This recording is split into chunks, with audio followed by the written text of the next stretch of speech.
Hello everybody.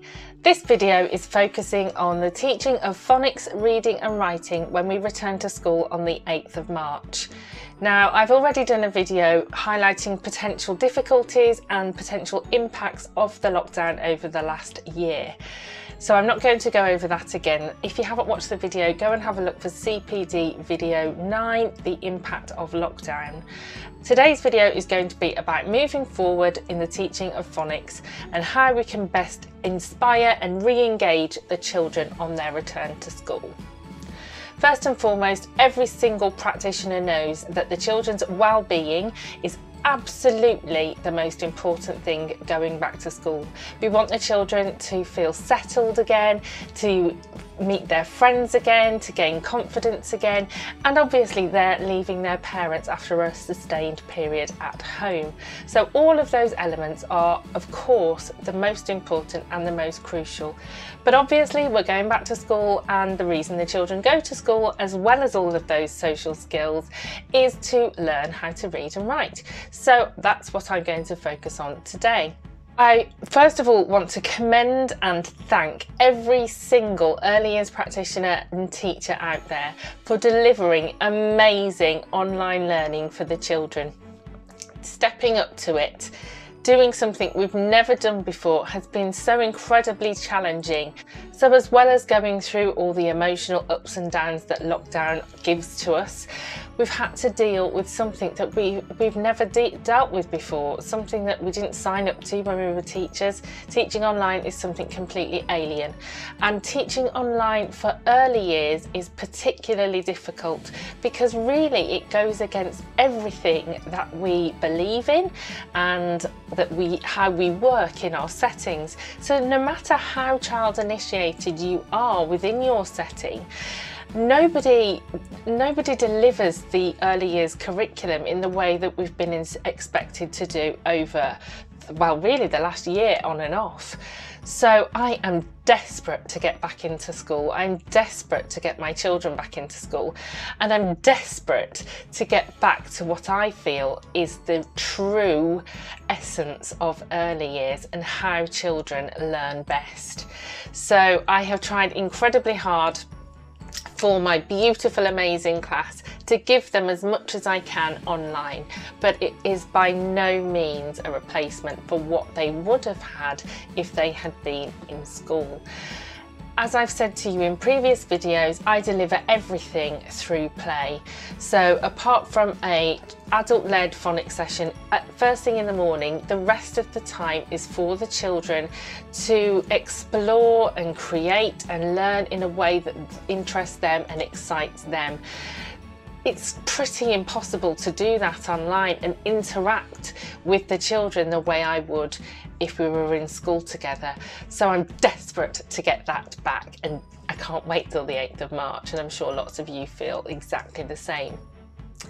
So we've got to think then, the children have had online remote learning, but this is absolutely not the norm, and we haven't been delivering our curriculum in the way we would if we were in our setting.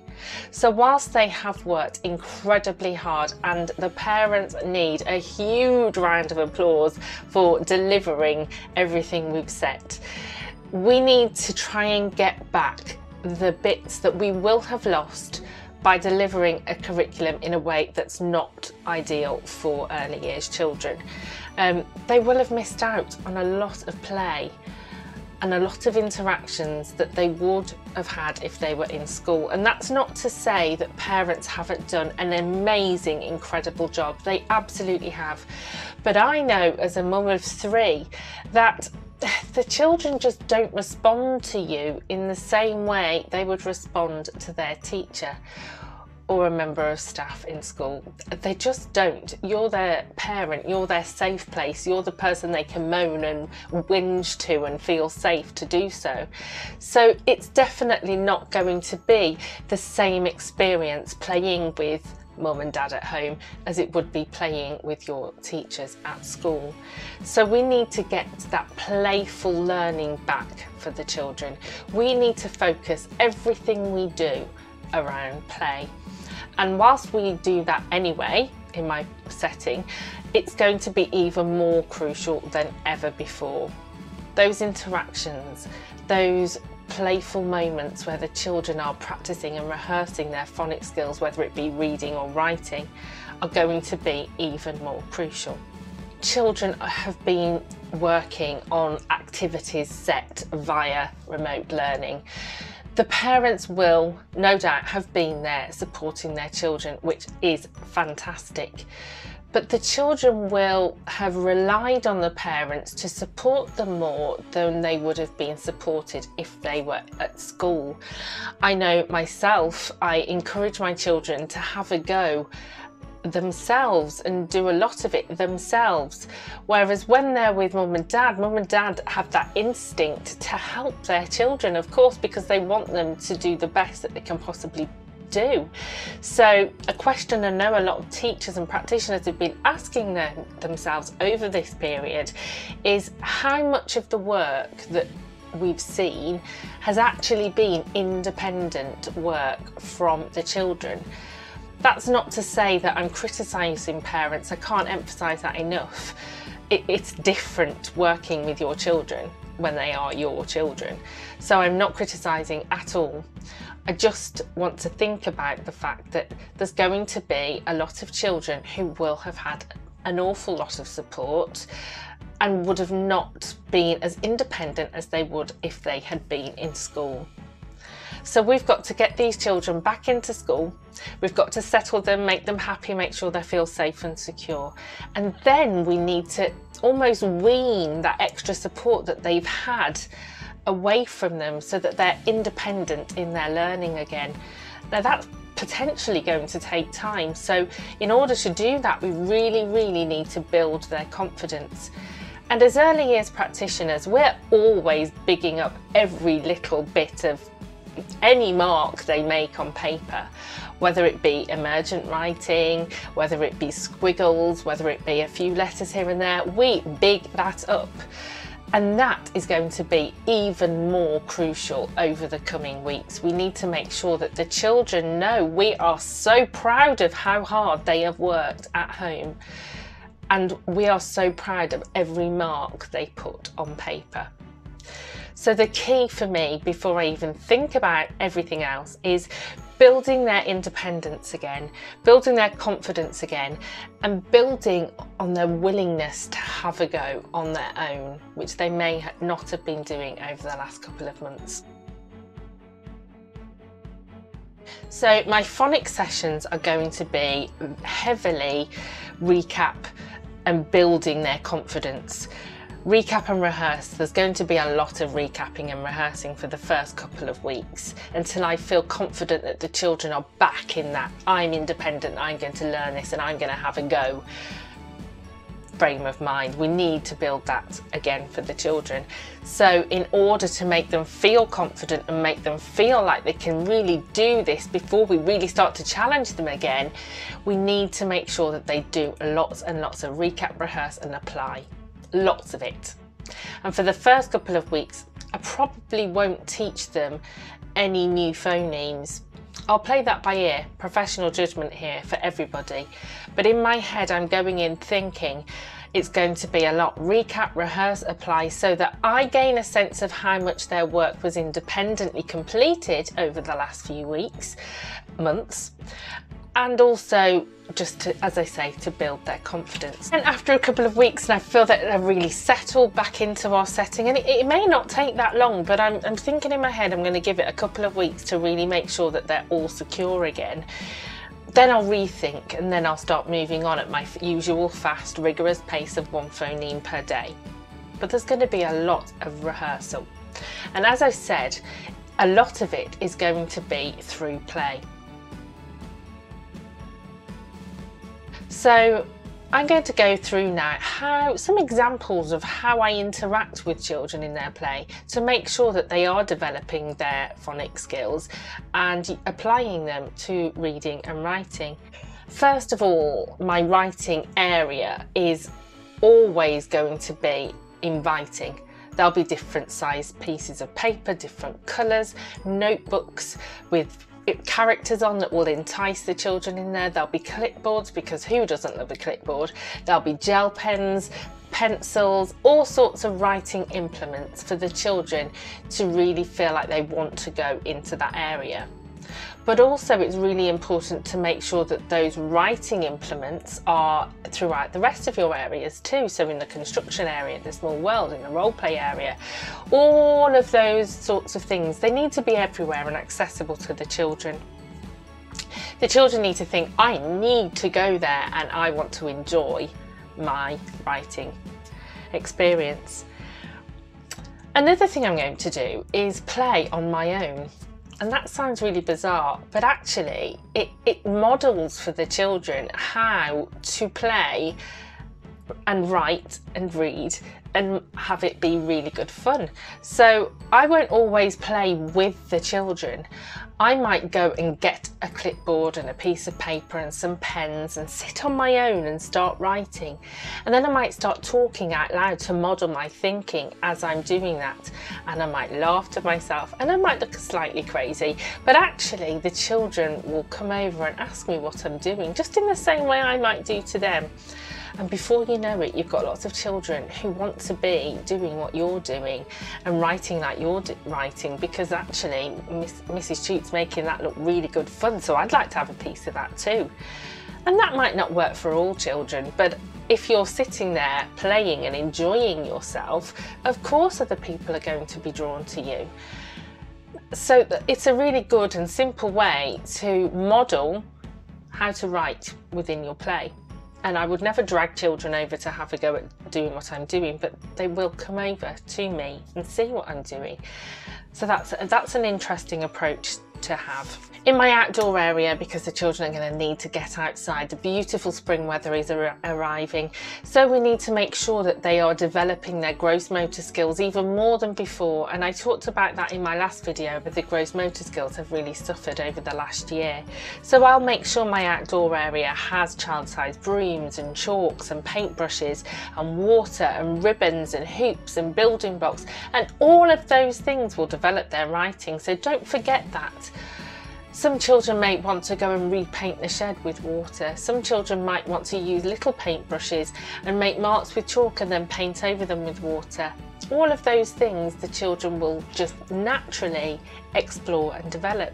But again, outside, I might start doing that myself, and then there'll be loads of children who want to do that with me. But then there won't. There'll be some children who don't want to. It's up to them.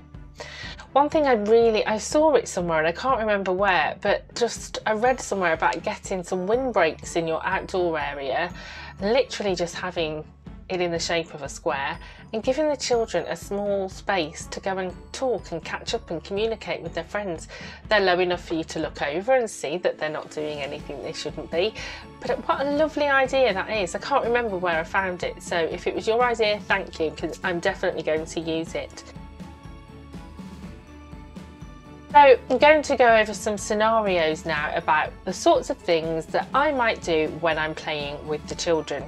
So there's going to be those children who come back and they've gone back into themselves. Those children who might be a little introvert maybe, shyer and quieter children. And what they often want is for you to really know them, but they're just too shy and too embarrassed to come to you and try and get to know you. So I think a really sneaky way to do this is by leaving them a little note in their tray and then offering to read it to them. And 9 times out of 10 they'll write back to you, and they might leave it on your desk or in your drawer or wherever the children see your space as being. And then you can keep that going, and children love doing that, especially the quieter ones. They love the little secret conversation of notes that they're having with you as the teacher. So having little notes going to forward and back, it's a great idea. And I often find that for those children who are quieter and more shy, they're not going to be in your face telling you all their news, but they might want to write it down. Having yourself and your teaching assistant as this duo where you model everything out loud. So I might model writing a note to my teaching assistant and she might model writing it back. Or I might say to my teaching assistant, oh, could you please write this list for me, because I'm a bit busy here. Could you just write down this list of things that I need to do later? And then she'll model really out loud, writing down the list of all the things. So I might say, oh, I need to get the cars out later, and I need to change her book, and I need to make sure I ring the doctors, and just a to-do list. And she's writing that down for me. Then the next time you come to do that, oh, the teaching assistant's busy too. Who could write this list for me? And you'll have volunteers who will want to write that list for you. You'll have some children who say, I'll write it for you. Great, get them to write any old to-do list for you. It's another way of modelling writing for a purpose, and then children helping you, because most children love to help their teacher. So it's a playful way of getting that done. When you are in your phonics session, always use the resources that are accessible to the children in their continuous provision. So if I'm modelling writing, I will use a child's whiteboard and a child's whiteboard pen, so that when they go to play and they want to play teachers and copy what they've seen, they've got all the resources, it feels real to them. So I don't have to set up a school or a school role play area, because everything that I use in my teaching is there and accessible to the children. And if I do use a whiteboard, the children can use it too. And there's no lovelier scene than seeing the children copying how you are with them and modelling. And actually, before Christmas, it was all the boys that were doing that in my classroom. All the boys teaching each other how to write and being me. So it's a really simple way to make sure that the children have those resources accessible and they look like the real thing, they're not a toy. I'm going to develop, when we go back, a what we need board. I'm going to have it at child height so that the children can access it, and it's going to be a stimulus for writing, but for a purpose. And throughout my school, we are working on having a purpose to all of the writing we do, because having a purpose to writing changes how you write it, because you will have different audiences and therefore you'll change the style of your writing. So if we have a purpose too, it shows children that learning to write is not just for school or for teacher, but actually we will need to be able to write throughout our lives. So teaching them that writing has a purpose will give meaning to what they do. So a what we need board we can have on the wall, and there'll always be a time that we run out of paper, or we run out of whiteboard pens, or we run out of blue tack or sellotape. Resources will always run out. There will always, sadly, be toys that get broken. So if we need to replace those things, then the children can take ownership of that by going to the what we need board and writing that down. And then as the staff see that what we need board filling up, they can replenish and tick off as they do so. So the children see that their writing had a purpose, and if they've written down that they need more red paper, the teacher's then got some more red paper, tick. So they've read their writing, it's given them some more red paper. Think about those boys who really want some more cars in their car area. Luckily, I've got 3 children, one of whom is playing less and less with his toys now, he's growing up. So he will happily let me take those into school. So having that purpose for children, and if they say, oh, I really would like a new car in this area, it might be that they need to wait a couple of weeks for that, but isn't it lovely that they've written almost a wish on the wall, and then that beautiful writing has given them their wish. Obviously, if they wish for a unicorn on the board, we need to have a conversation about how all of our wishes aren't necessarily going to come true. Another thing that I love to do as the year progresses and the children become more confident with their writing is letting them write in their reading journal. So if I listen to somebody read, I will write my comment to mummy and daddy in their book, but then I'll invite the children to write a comment in there too. And sometimes I'll just write something lovely like, I love you mummy, but it's getting them writing. It's again for a purpose, and their mummy and daddy will see that when they go home.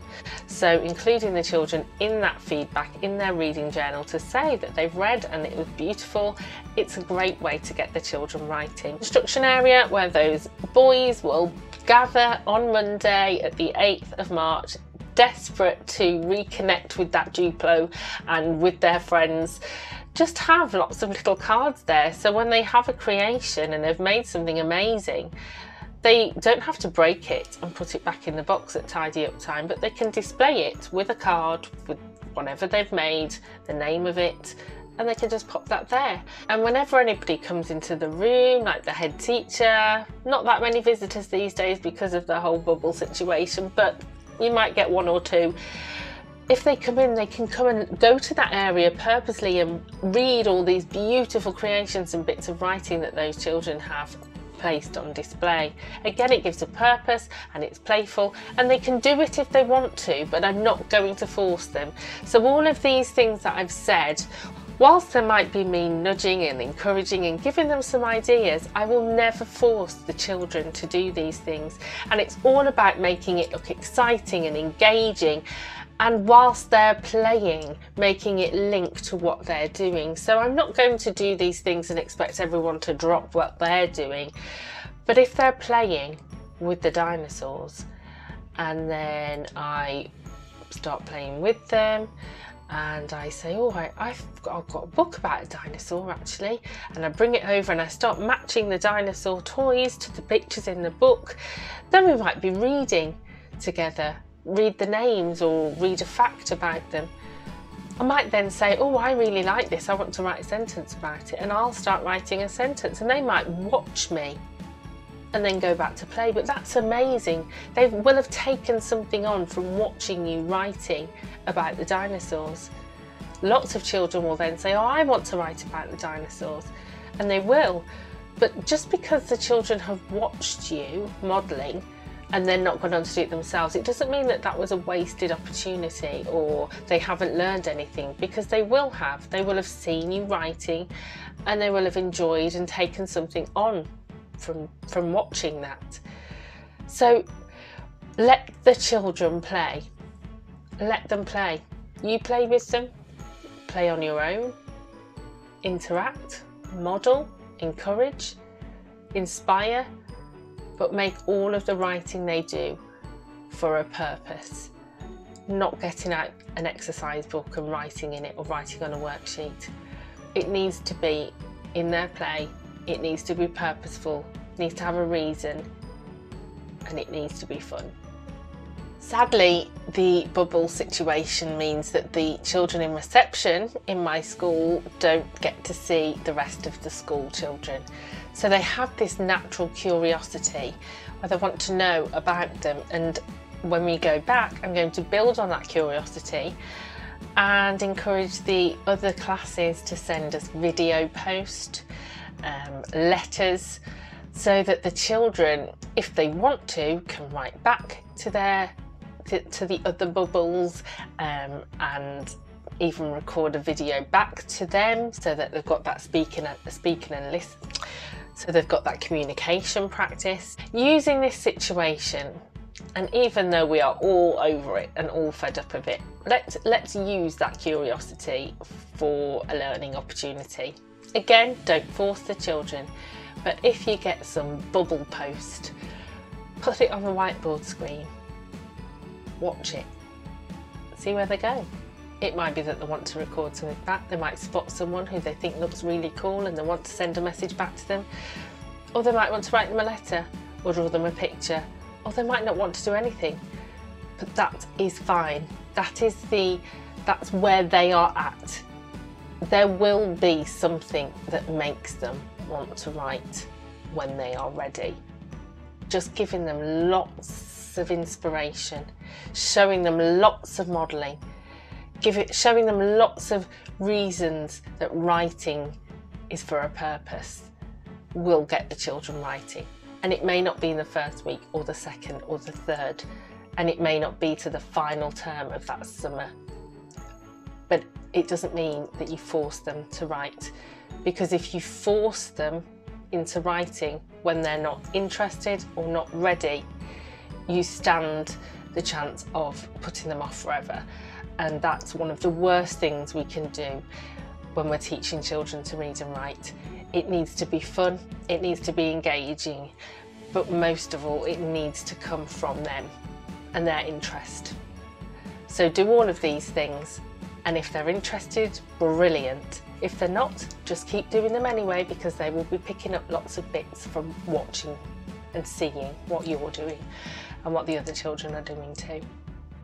And most of all, enjoy having your children back in your classroom. I can't wait to see them. I'm desperate to see them. So it's going to be special, it's going to be emotional, but most of all, it's going to be a lot of fun.